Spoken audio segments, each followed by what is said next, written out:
From my research of the Quran and Hadiths, I found a great number of verses that mention how Allah and Muhammad had a 20% share of all the plunder, booty, loot and slaves taken by Muhammad and his followers in their piratical raids. I'm embarrassed to ask, why would Allah, if he is the almighty creator of the universe, need any share of the plunder of his own creation? What kind of logic, morality, or intellect would attribute such blasphemy to any divine entity? In Arabic, the fifth of the plunder is called al-khums, or 20%, which is the portion of all booty, plunder, and loot taken in piratical raids upon innocent and unsuspecting tribes and people. That is the share of Allah and Muhammad. The Quran and Ahadith do not tell us the percentage proportion of the khums that belongs to Allah and what to Muhammad. One must come to the conclusion, after studying the subject, that it really is irrelevant, since Allah never claimed his share, all of which hence belonged to Muhammad. Why would Allah, the alleged creator of the universe, need a share from the booty and plunder of his own creation, as perpetrated by Muhammad and his thugs? Neither Muhammad nor the Ahadith, nor for that matter any of his followers, past, present or future, can possibly give a logical and reasonable explanation for it. In fact, to attribute to Allah such a need is by itself an act of utter blasphemy. Al-Nisa 4.94. With Allah are profits and spoils abundant. Muhammad's Allah rewards his followers with booty and spoils on earth, and even greater ones in the afterlife, for massacring, murdering, despoiling, subjugating, raping, plundering, and enslaving all those who do not believe in Allah and his messenger Muhammad. Muhammad's compassionate and merciful Allah deliberately predestines these wretched creatures to their undeserved fate. They had no choice or free will in the matter. It is no great wonder that a great number of avaricious, ignorant and stupid men would follow and believe in such a generous deity. Surah Al-Anfal 8.1. They ask thee concerning things that are taken in spoils of war. Say, such spoils are at the disposal of Allah and the Apostle. Point 4.1.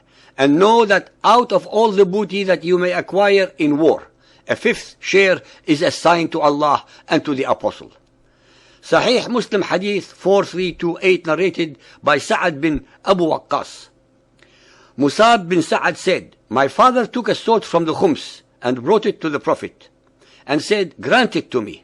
He refused. At this Allah revealed the Quranic verse. They ask thee concerning the spoils of war. Say, the spoils of war are for Allah and the Apostle. All the spoils of war are for Muhammad only, to dispense with as he wished. He invariably used the booty and plunder to bribe and entice pagan Arabs to join his cult and to buy weapons to fight with. As usual, a very convenient made-to-order verse descends from Allah to justify it by divine order. Sahih Muslim Hadith 4346, narrated by Abu Hurairah. The Messenger of Allah said, if a township disobeys Allah and his Messenger and actually fights against the Muslims, 1/5 of the booty seized therefrom is for Allah and his Apostle, and the rest is for you. Sahih al-Bukhari Hadith 5.637, narrated by Buraidah. The Prophet sent Ali to bring the khums of the booty, and I hated Ali. And Ali had taken a bath after a sexual act with a slave girl from the khums. When we reached the Prophet, I mentioned that to him. He said, oh Buraidah, do you hate Ali? I said, yes. He said, do you hate him? For he deserves more than that of the khums. Ali had no right to rape her without first getting permission from Muhammad. Sunan Abu Dawood Hadith 2731, narrated by Abdullah ibn Abbas. The Apostle of Allah said on the day of Badr, he who does such and such will have such and such.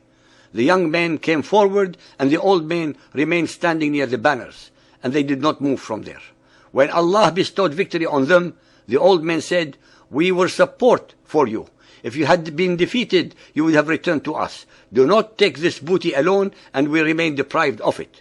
The young men refused to give, and said, the Apostle of Allah has given it to us. Then Allah sent down, they ask thee concerning things taken as spoils of war. Say, such spoils are at the disposal of Allah and the Apostle. Sunan of Abu Dawood, Hadith 2743, narrated by Habib ibn Maslama.